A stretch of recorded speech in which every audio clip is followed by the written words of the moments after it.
What's up guys, my name is Gloria and today I am still sick, but this morning I made breakfast burritos for my parents, well for my family basically, and yeah, I'm gonna do a voiceover for it since I don't think you want to see this on like your screen, so even though it is like hi, so yeah, enjoy breakfast burritos and I will see you in the voiceover and at the end of the video. Bye!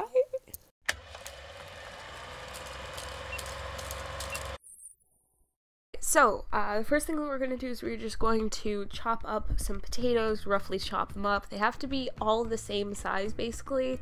You don't have to worry too much about it because we're going to have it on the stove for like 20 minutes. So, just roughly chop them up into squares. Then, on the stove here, I have 3 cloves of garlic and half a white onion, just sauteed in some olive oil. And we're just gonna toss all of our potatoes in there.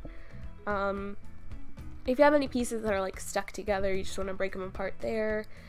And yeah, that's basically it. Just throw them all in.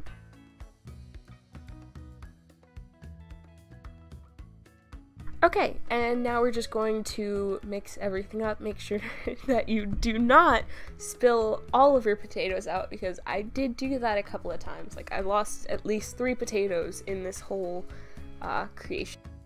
So yeah, just make sure everything is mixed up well. Even if you don't mix it all the way up, it's fine. We'll get it when we add our salt. Woo! I added about half a tablespoon of salt for the entire thing. Then we're just going to cover our potatoes and leave it on medium-high heat for 20 minutes. Medium-high heat, is that what it's called? Medium heat.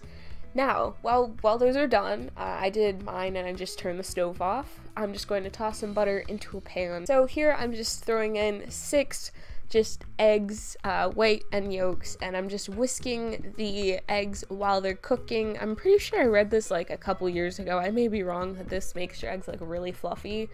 It also made them really light, which was weird. I'm pretty sure that's because the whites cooked because they weren't like fully incorporated, so it changed the color of the eggs. Not 100% sure though. It's fine. It didn't change the taste. That's all that matters. Cool. Then over here on a griddle, I have just some turkey bacon. I got 10 slices and I just put them onto a griddle at like, I think it was 350 degrees. And I'm just letting those cook, making sure that they don't burn because that would be pretty terrible. And, you know, just regular bacon tending, I guess. So here we go. This is our breakfast burrito. The bacon's on the bottom, and then the potatoes, and then the eggs, and then as you can see, my mom is just gonna place a little bit of salsa on top. That is the homemade salsa that we made yesterday. It is so good. It is so much better the second day, honestly, because everything marinated and it tastes amazing on the breakfast burrito. So I hope you guys enjoy. Hi, hope you enjoyed the video. Remember to like, comment, share, and subscribe if you really did enjoy it. And I'm gonna go sleep, so yeah. Bye. I'll see you tomorrow. Yeah, bye.